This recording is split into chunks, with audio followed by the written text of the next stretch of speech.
मुझे ना सुनना पसंद नहीं दीदी। बाबूजी तो ये लाइन बोलकर चले गए। आप तो मेरा साथ दो, मैं कैसे किसी लड़के को बिना जाने ब्याह के लिए राजी हो जाऊं। काव्या चिंतित होते हुए बोली, बहन बाबूजी पिता हैं हमारे, हमारी जिंदगी का फैसला गलत थोड़ी ही लेंगे। सच बताऊं, ऐसा ही मुझे लगा था जब मेरा रिश्ता पक्का होने वाला था।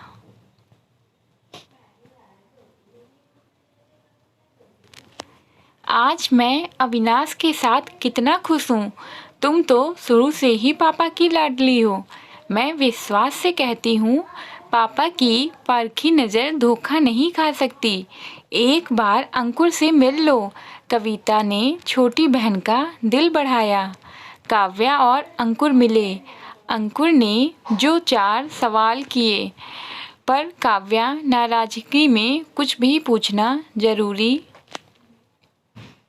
नहीं समझा। शादी की तैयारी शुरू हो गई। दोनों खानदान बराबरी के थे तो समाज में दोनों कुलों का रुतबा था। केदारनाथ जी ने बड़ी बेटी की तरह छोटी बेटी के दान दहेज में कोई कमी नहीं छोड़ी। विदाई का समय बड़ा भावुक था। केदारनाथ जी ने काव्या के सिर पर हाथ रखा, धीरे से कान में कुछ कहा, जिसके बाद काव्या के नेत्रों से अश्रु छलकने लगे, पर अधरों पर बड़ी सी मुस्कान आ गई। काव्या की सारी नाराजगी जैसे एक पल में दूर हो गई। आई love you papa, I miss you so much. Kavya Ankur परिणय सूत्र में बंध गए। काव्या विदा हो गई।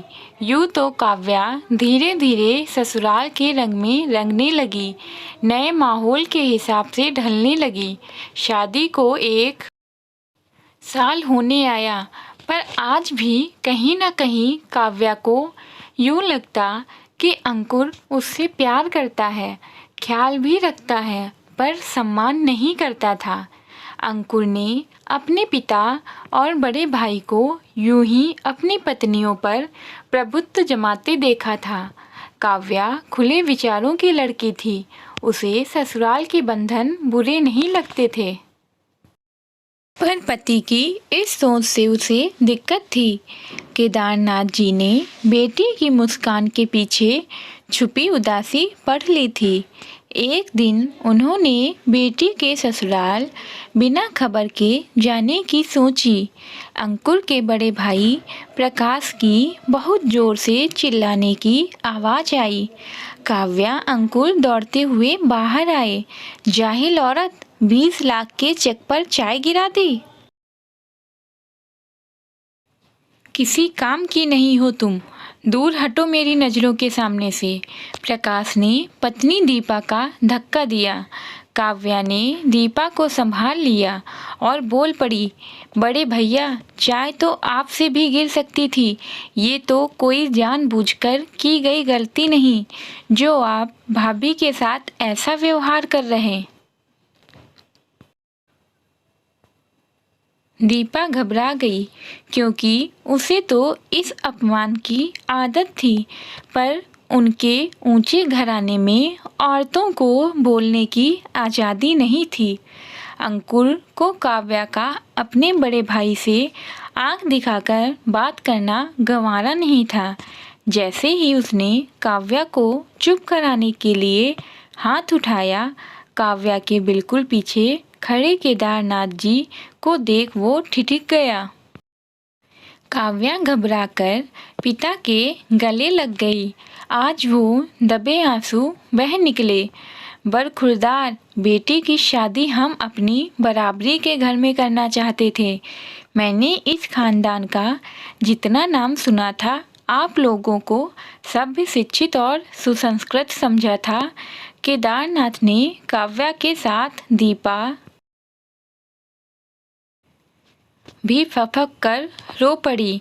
जानकी दास और गोदावरी भाभी वृंदावन गए हैं, जानता हूँ, नहीं तो ये सवाल मैं उनसे पूछता।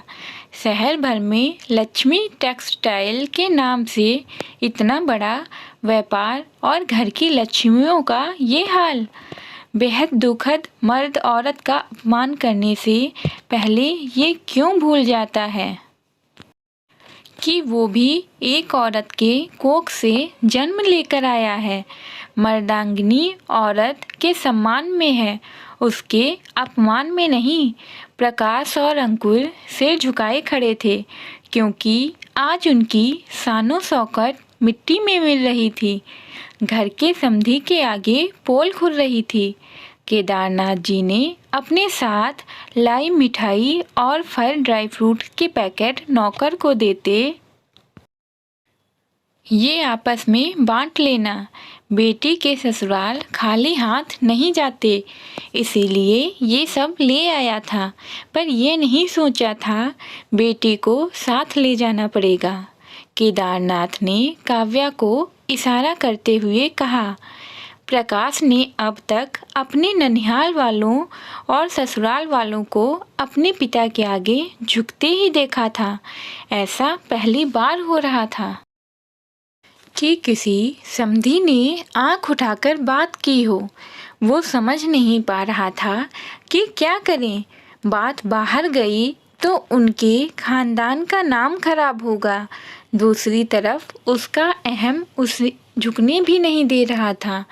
काव्या बैग बनाने लगी।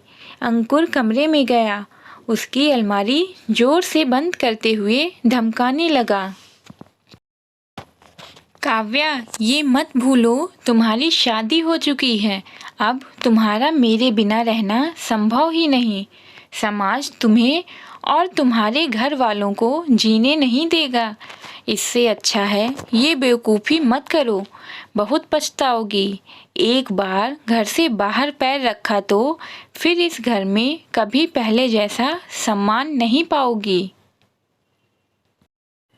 काव्या मुस्कुराने लगी। सम्मान? मिस्टर अंकुर, इस शब्द का मतलब भी समझते हो? शादी दो लोगों का जीवन भर का साथ होता है, जिसमें दोनों एक दूसरे को समझते हैं, प्रेम प्यार विश्वास के साथ परस्पर सम्मान होता है। यहाँ तो मैंने सिर्फ औरतों को मर्दों का सम्मान करते देखा। ना पापा जी ने मम्मी का, ना भैया ने भाभी का कभी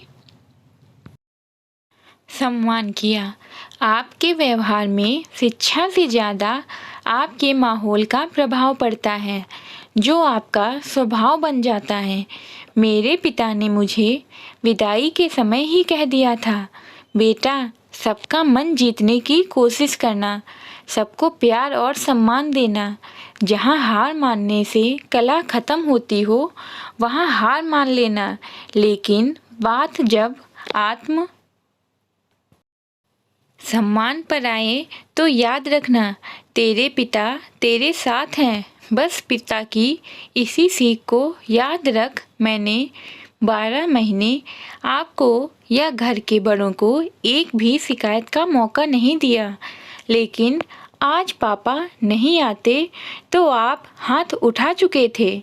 काव्या ने अपना सूटकेस बाहर निकाल लिया। केदारनाथ जी इंतजार करते रहे। प्रकाश या अंकुर को अपनी गलती का एहसास हो रहा, पर भाई लड़के वाले कहाँ झुकते हैं। काव्या को निकलते हुए दरवाजे के पीछे खड़ी दीपा दिखाई दी, जो हाथ जोड़े खड़ी थी। उसके हाव भाव से ऐसा लग रहा जैसे वो कहना चाह रही हो, काव्या घर छोड़ना समस्या का हल नहीं, खानदान की बदनामी होगी। पापा जी की नाराज़गी और बढ़ जाएगी। तुमसे तो हमें बदलाव की उम्मीद है। जो सबक तुम्हारे पिता ने सिखाया है वो बहुत है। मम्मी जी और मेरा सोच कर रुक जाओ। अब जो क्रांति की चिंगारी तुमने लगाई है उसे आग बनने से कोई नहीं रोक सकता। इस घर में के मर्दों को औरतों का सम्मान सीखना होगा। काव्या ने सूटकेस वहीं छोड़ दिया। पिता गुस्से में थे। काव्या ने जाकर समझाया, पापा मुझे पता है आपको ना सुनना पसंद नहीं है, फिर भी अब यही मेरा घर है। दोनों घरों का मान सम्मान मेरी जिम्मेदारी है। मेरा आत्मसम्मान की लड़ाई में आप सिर्फ साथ दीजिए, आगे मैं सब संभाल लूँगी। मैं सिर्फ आपकी बेटी या इस घर की बहू नहीं, इस परिवार की एक नए बदलाव की उम्मीद हूँ। सो आप जाइए, आपकी बेटी सब कुछ ठीक करके जल्दी मिलने आएगी। केदारनाथ को अपनी बेटी के इस फैसले पर कितना गर्व हो रहा, ये एक बेटी का पिता ही समझ सकता।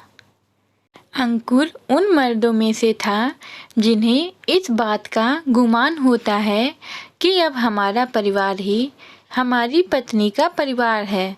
जिस हाल में रखा जाए, इनको रहना ही पड़ेगा।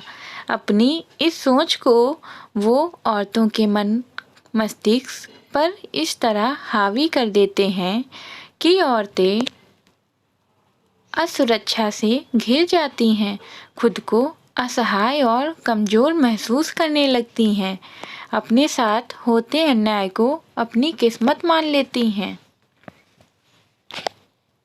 Thanks for watching, please visit again. अगर आप लोगों को मेरी कहानी पसंद आती हो तो प्लीज़ लाइक और सब्सक्राइब ज़रूर करिए। Okay, bye bye. कल मिलते हैं एक नई कहानी के साथ। अपना प्यार देने के लिए धन्यवाद।